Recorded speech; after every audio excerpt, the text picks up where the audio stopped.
Gipahugtan pa sa Mandaue City ang monitoring sa mga kalihukan sa mga business establishments ning nagsingabot nga kapaskohan. Matud sa taga Business Permit and Licensing Office kon BPLO, hingusgan nila ang monitoring nga himoon sa mga dagkong establisyemento sama sa mga tindahan, labi na nga gilaumang dagsaon kini sa mga customers.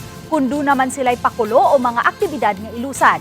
Sa mga kalihukang magkinahanglan o permit, awhag sa BPLO, tumanong lansab kini. Gusto sa masayo daan ang syudad sa mga iorganisar sa mga dagkong establisyemento. Alang usab kini nga mapanganab mandaan sa dakbayan pananglit sa aspeto sa trapiko.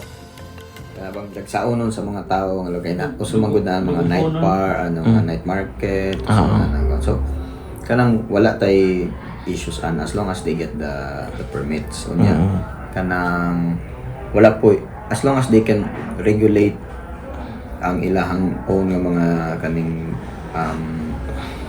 sa tawag ni events